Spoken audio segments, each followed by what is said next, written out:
He started game week 35 in 15th place. He's 17 years old, from England. Kevin De Bruyne is in his team. Vissa's in his team. He could even go on and win FPL. Do not go anywhere, guys. We are chatting today to Mr. Seb Johnson. Seb, welcome to the show. Hope you're well, mate. How are you? I'm good, thank you. How are you? I'm very well, mate. Thank you for coming on, giving up your time. We've been chatting on DM, and I was really keen to talk to you because you're having an absolute stormer of a season, and we're here today to mainly look forward to your game week 36 team. We're going to have a little look back as well. So, guys, stay tuned if you want to see Seb's team. But we're going to look back at your season so far. But Seb, firstly, how does it feel to be absolutely storming it in FPL? I mean, this is a game you've been playing for a fair few seasons. You must have mates at school being like, how is this guy like in the top 25 in the world? That's crazy. Yeah, it's been a bit weird, to be honest, because most of the leagues we're in, as soon as I go first, everyone else stops playing. Whereas this year, everyone sort of just looks at my rank to see how I've been doing. But yeah, it's been a bit weird at school. Everyone's been straight on to me saying, what should I do? And yeah. How have you performed in years gone by, and how many seasons have you been playing this game? Like when I speak to young lads of your age, you expect, I had Charlie on early in the season. He's 11th at the moment, I think, also from the UK. He'd only been playing properly like one season, but you've been playing for a few, haven't you? Yeah, so on my account that everyone can look at, I think I've been playing for 5 years, and last year I came to 16,000, I think. So it was a good year last year, but I've been playing since like 6 or 7. My grandma created me like an old email, which I used, and I just picked all the best players that did well last weekend. So I don't think I was ever very good at it when I was younger. So yeah. Mate, 6-7 years old to be playing is pretty cool on your Yahoo email address from your nan. That is quite brilliant. So, okay, and hopes for the season. Like, how does it feel being where you're at? Because you're in and around that sort of top 10, top 20. And with that in mind, like, you must think there is a glimmer of hope that you could go on and win FPL. I mean, I look at the top of the chart and the top team or two, you've got some catching up to do, but anything is possible in this game. And your team's quite differential. Yeah, so this week the goal was just scrap rank, just try and go for number 1. So I captained Watkins, and then in the top 10, 9 people owned Isaac, 1 person owned Watkins, which was me. And then obviously it's all gone downhill, but I switched the armband from De Bruyne to Watkins in the afternoon, which probably wasn't the best move. But I just really like Watkins because obviously Rashford injured. He had 90 minutes, but he actually came off at 70 for Marlon. Missed a big chance. So it could have gone really well, but obviously it wasn't the right move in the end. So yeah. Yeah, okay. All right, well, let's have a look at how you've got on so far. We're not going to dwell too much on the kind of week just gone or even the season just gone, but we need to touch on it. So the top 11, I've got Charlie in 11th here and Max in 3rd, both guys that have been on this channel this season. So hopefully this is good luck for you, Seb, and you'll continue to get green arrows. You're currently 25th as we record this, but you've got a couple of players to play. I'm sure by the end of Monday night, with Munoz and Mateta, you're going to have a better rank than that. But when we look at your season, this is what's really interesting. We've just picked out some of the players. This is from FPL Optimized. Some of the players that have got you big points. So this is your sort of team that you've had more than any other this season. And what strikes me straight away when we just look at the in goal, Henderson, 43 of your points. So you've changed your goalkeeper quite a lot if he's been your best performing goalkeeper again. Yeah. But also, Arsenal defender doesn't pop up here. Now, you've currently got you've got Saliba and Raya, but you've had Aina big points that very few had in terms of really engaged managers, same as Robinson. Like, the community picks haven't necessarily been Aina and Robinson, and even Trent at times. They would have an Arsenal player or two. You don't. So just talk to me about your defensive picks this season, because Aina and Robinson have been amazing for you. Yeah, I mean, I'm a Liverpool fan, so I don't like the idea of Arsenal, and their fans have a lot to say. So I disagree with having the Arsenal, but their defence is really good. But at the start of the year, I picked, I think, Gabriel, Saliba and Trent, and then I had 4.5 millions. And I really liked Aina because of his fixtures at the start of the year, and he's gotten 2 15-pointers this year, and I benched him for one of them, but he's just been really explosive. And he doesn't even spend that much time attacking. It's just he's in the right place at the right time to put the ball in the net. So, yeah.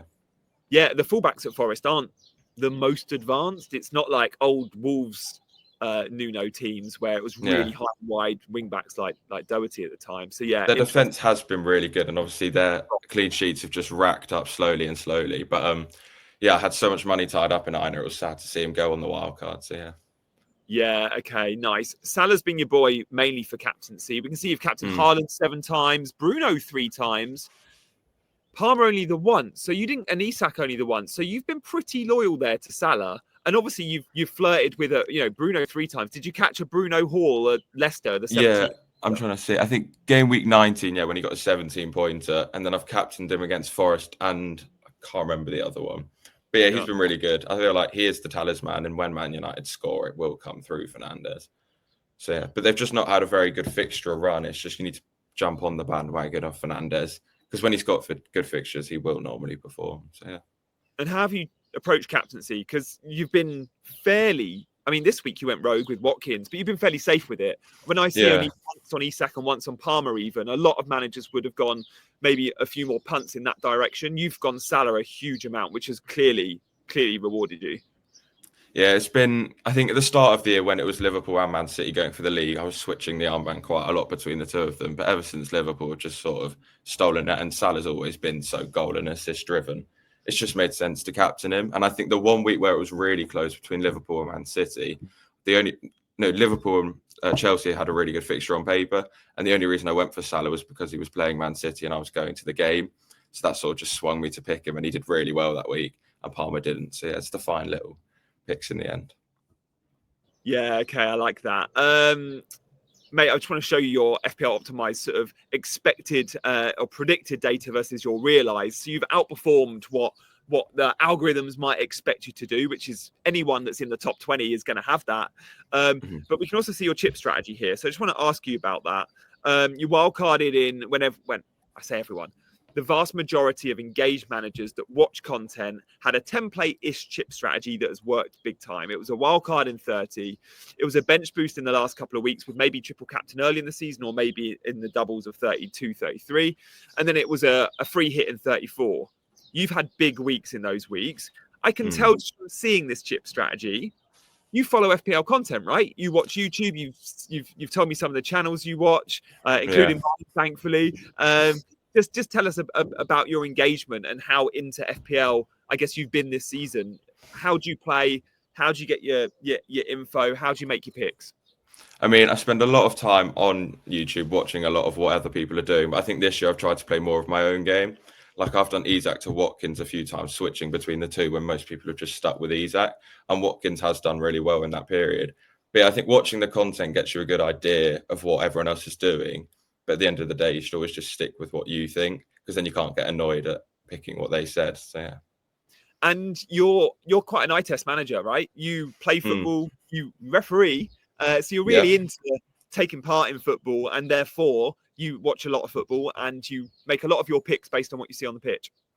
Yeah, I think you can tell a lot about a player's confidence just by the way they pick up the ball. And I think just seeing and trying to get up early on that player when they have good fixtures coming ahead, because they will start to rack up points once they have confidence. And yeah, okay. Tell us about refereeing. Why did you get into that? That's a difficult thing to be doing at your age or at any age. Like referees get so much stick. How have you found that?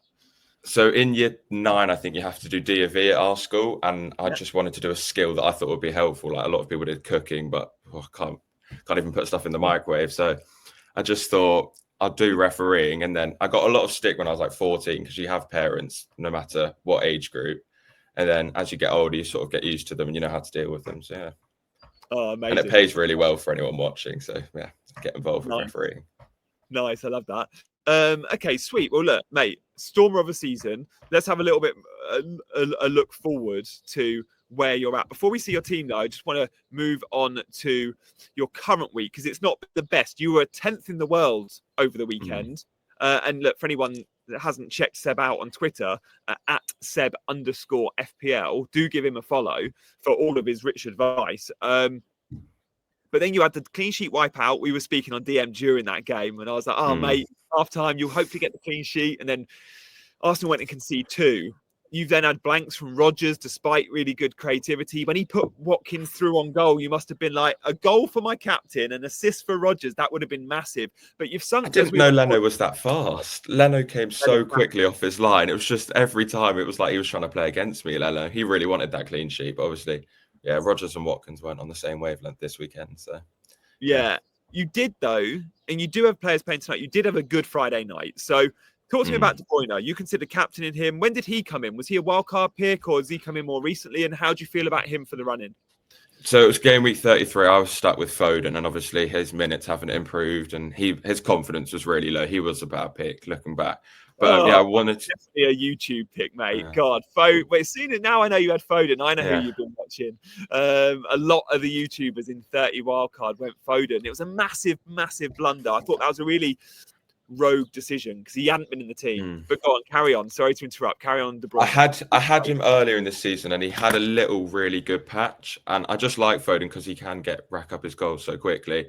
But I switched to De Bruyne for a transfer, and then it paid off this week. But I just liked his penultimate game at home, and he wants to impress in front of the fans and leave a good goodbye. So I thought I would captain him. It was definitely going to be De Bruyne over Marmoush if I went for a City man.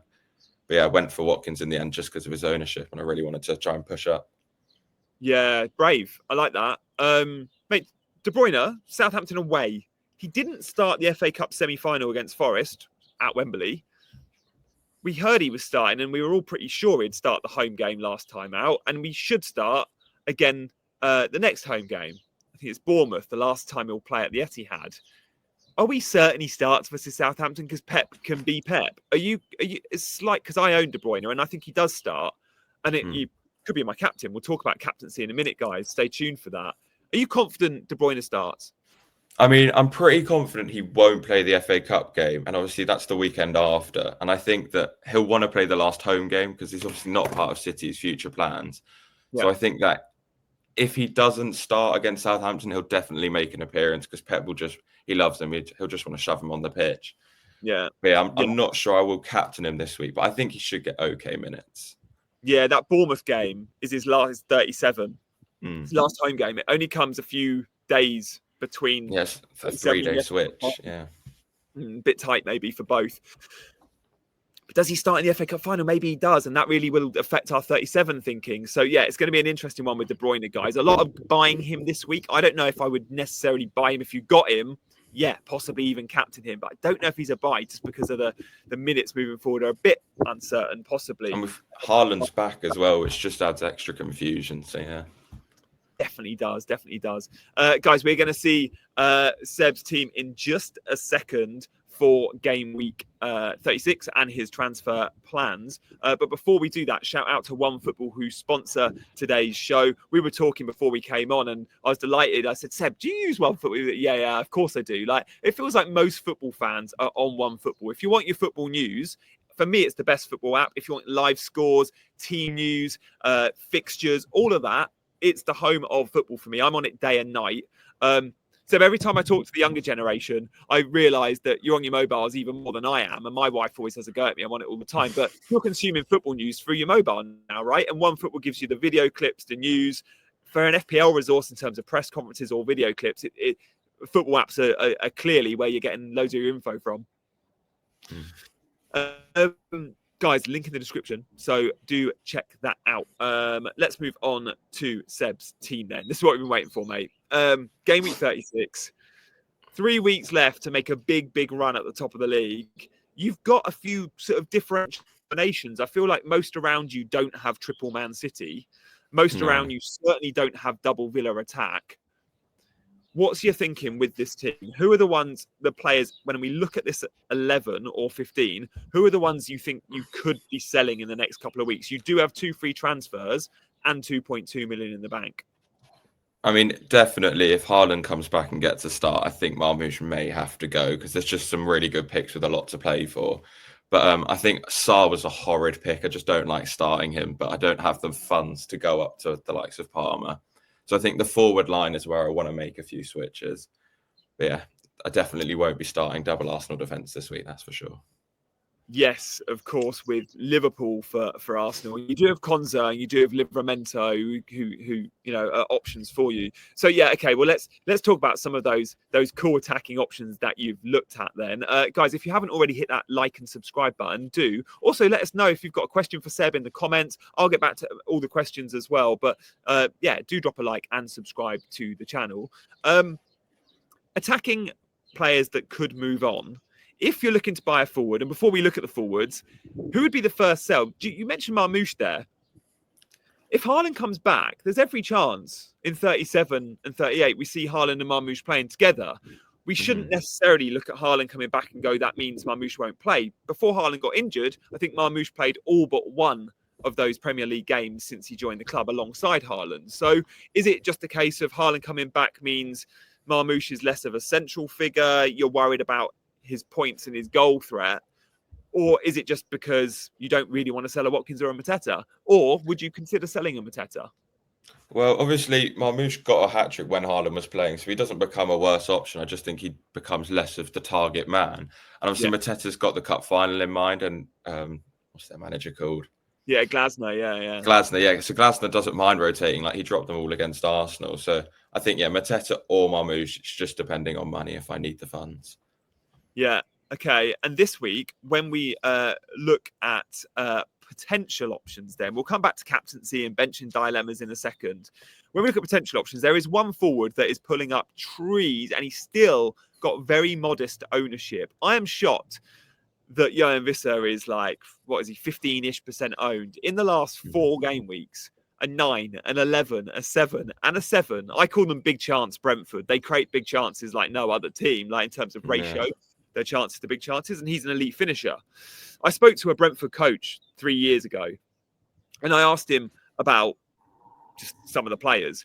And I remember him saying to me, the best finisher at the club isn't Ivan Toney. And I was like, what? Tony's not the best finisher at the club?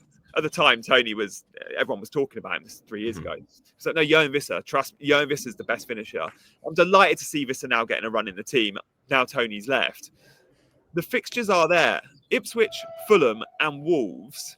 This is an attractive option. You've got Mbermo, and loads have bought Mbermo, and rightly so. But if you're on that double up, I can see combinations between Mbermo and Wissa for the run-in.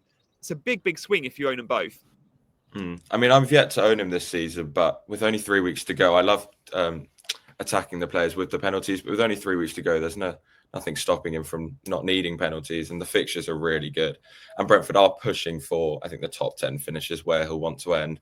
But yeah, Wissa's a great option. He gets lots of chances, and obviously, as you say, he's very clinical. So, and mate, I'm the same. I wildcarded in 34, and I hadn't owned him all season. And I wildcarded him in, and it meant I went without Cunha, who obviously in 34 went huge. But since that, Cunha blanked and Wissa got 7. It evens out, Evens out. And I think for the run-in, Vissa's the better shout. So do you think there's a good a chance you buy him? You're like 50-50 chance? I think if I don't get him this week, it definitely won't be in 37. But in 38, if I don't go Evan Ilson against Leicester, it's just whoever's got more to play for now. If Brentford are higher in the table than Bournemouth, then I'll go for Wissa. If Bournemouth are higher, then I'll go for Evan Ilson. So it will just depend on the position of the teams. Yeah, I like that. And both Brentford and Bournemouth are legit options. Yes, you mentioned top 10, but also 8th, 9th European spots are an option now for these teams. They're winning games. If Brentford go and beat Ipswich and Fulham, they'll be backing themselves for European football with the win versus Wolves. And therefore, Wissa becomes maybe a more attractive option to Evan Ilson, who could be on the beach. So, yeah, completely get that. A couple of Forest assets to mention, mate. Chris Wood, done really well for you this year. Someone you've got your eye on maybe as a punt, I guess, given the matchup. You like that Leicester fixture. His old club. I mean, I nearly did it this week. I nearly did Mateta to Wood this week just because I thought Forest are going to have a lot to play for. They've obviously had a massive drop-off in the last few weeks, but their fixtures are really good. Leicester, West Ham, and then the Chelsea on the final day doesn't look as good, but they're still going to need that win if they want to try and get a chance at European football. So, Wood's been amazing. I've had him since the start of the season, only because of his fixtures, not because of who he was, and I didn't think he'd do as well as he did. But he's a great option. He only scores 1 goal, maybe 2. But it's just he gets all the bonus points because he doesn't make many mistakes in the game. So Wood's a great option, I think. Honestly, the biggest bonus beast of the season. He doesn't do much in terms of the underlying data, but because his teammates don't step up in the bonus, because his teammates aren't scoring goals, they will win 1-0, and the defenders might not hit all their metrics in terms of passing. Often, your competition in bonus points, people forget, it's against your teammates. And Wood is in a team which doesn't function that well in terms of BPS. So in a 1-0 win where Chris Wood scores, every time it's 3 bonus. It's never a 4-point goal forward. It's a 7-point goal. So I absolutely hear you there. And Gibbs-White, just someone, I guess, if you're looking for a midfield pick, someone that you quite like. When we look at your team, it doesn't necessarily scream a midfield transfer, but have you looked at where you might look at a Gibbs-White? It would definitely be SALAH to Gibbs-White. And I think that there's rumours going around that City are looking at him, and I think that just makes him a better option even more because he's really enjoyed his time at Forest this season. And I think he'll want to give back. And obviously, they've got 2 home games in the last 3. So I just think that makes him an amazing option, to be fair. Yeah, okay, I like that narrative too, being like, it's your last hurrah, go big, get us to Europe, and then, off to City. And he's obviously a class player. Okay, so where we're at, you're unlikely to start, of course, Raya and Saliba. I get you're not going to make a goalkeeper transfer. Unlikely, I guess, with 2 transfers. No, I mean, I was annoyed I started double Arsenal this week, and obviously it made it even worse when they conceded. But I think Areola had Tottenham last week, and they conceded 1. And I think United won't rotate because of the game. I think the players might just be a bit fatigued and tired. So I think I'll start Areola over Raya pretty confidently. And I think, depending on how well tonight goes between Mateta and Munoz, I think it will be Livramento just because he's a bit more attacking than Konsa. And the fixtures, I'd say, are about even because even though Chelsea scored 3 against Liverpool, it was a very relaxed Liverpool team. And I think Bournemouth, again, as we say, don't have much to play for. But Villa aren't a good defence. They do tend to concede quite a bit, even though they kept a clean sheet. So, yeah. No, you're bang on there, mate. Villa's defensive day of the season's been poor. I was in the scout members area the other day. Like, I know they kept a clean versus Fulham, but yeah. And Livramento, I think he's had 1 assist in the league in 2 seasons, 1 attacking in return. But it's so unfortunate. I own Livramento, and he is due an attack in return. He offers so much in attack. So I hope that comes for both of us.